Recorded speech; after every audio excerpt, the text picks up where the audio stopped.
Well, the teacher announced that we had to do this digital story. She said that we needed to do an animal, but we decided to do Pomeranian. We find them cute, smart, and interesting to research about. It started with us planning on what our animal is. Yeah, by researching it on the iPads, seeing what animal we want. I didn't really want to choose a dog or like my favorite animal because I've like been doing that for like a lot of times. So I chose a butterfly because I saw one like yesterday. So as a class we had to choose a food and we chose mangoes because we both love mangoes. Basically everyone gets to choose something different depending on their passion or what they love the most. They write in English first with their own ideas, purely their own ideas, and then I look at it if it have enough detail because some of them they just write a little bit, very short.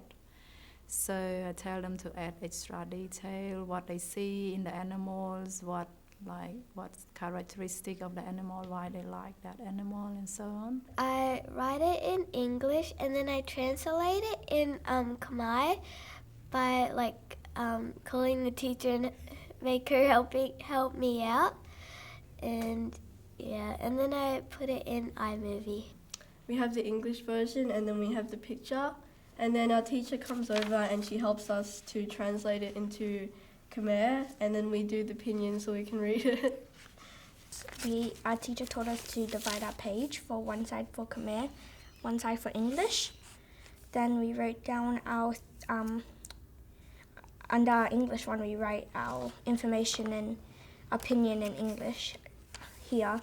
Then in Khmer, she would translate it. So I know some of it, and I ask the teacher, and we go on Google Translate, like type down some words we don't know, and we ask the teacher just like to make sure it actually is like the word.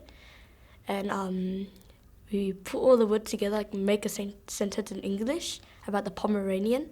Then we like translate it into Khmer, then put the sounds, and then we read it out and record it. We got our photos printed out, and then we had to take pictures of them in our hand with each other and by itself. And then after that, we would have to practice saying it in Khmer so that we can make a good project. Once they research in English, we read it, and then we try to explain that in how would you say that into Khmer. And then once we got that sounded, I say it and then ask them to repeat it. So once they're comfortable with their sound, to help them remember how to say it fluently and correctly, we encourage them to write their own opinion. And then we practice, and then we move on to voice recording.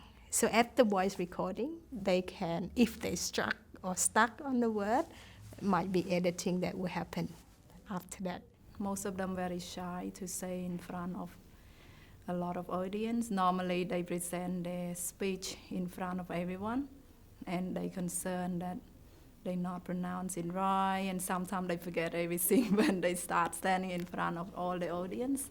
So this one helped them reduce the stress of the need to stand in front of everyone to speak. I was very present when they're recording their voices, just to help them with sound, their confidence, see how they're going, and also the pronunciation. So a lot of them, because, this is their work, they want to be as perfect as it can be. So they'd sit there for maybe a whole lesson and just practice and practice, getting the sounds right, make sure they're pronouncing things right. Sometimes you'd sit there and say, oh, maybe this would be a better word to use in this context because it just makes more sense. And then you have light bulb moments where the kids like, oh, I see what you mean. So as well, they're learning all these new words that they would not learn in a traditional classroom setting. ខ្ញុំចូលចិត្តញ៉ាំ sushi. I like eating sushi. Sushi មានបាយនិងស្រាយសមុទ្រ like it has like rice and like this seaweed / nori thing.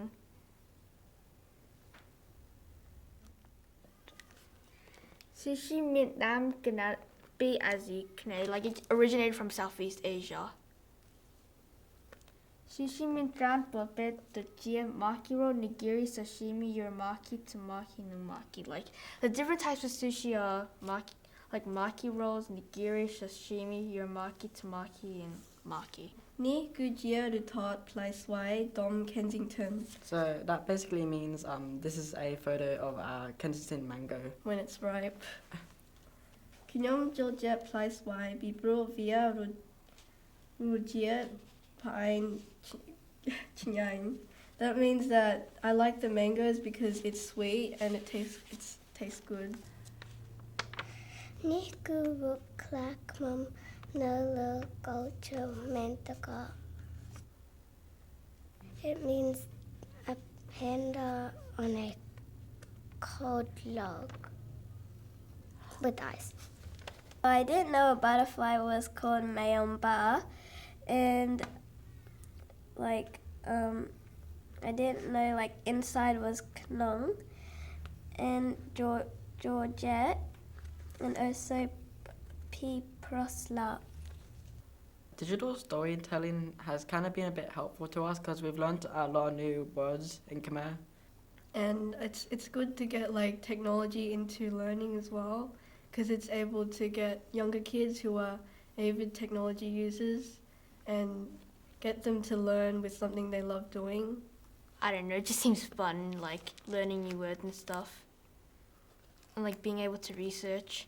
It was more fun to record myself, and also instead of me just writing and trying to read it, me saying it out loud makes my brain want to take in the information. So with this digital storytelling, we asking them to learn a topic that they are passionate about.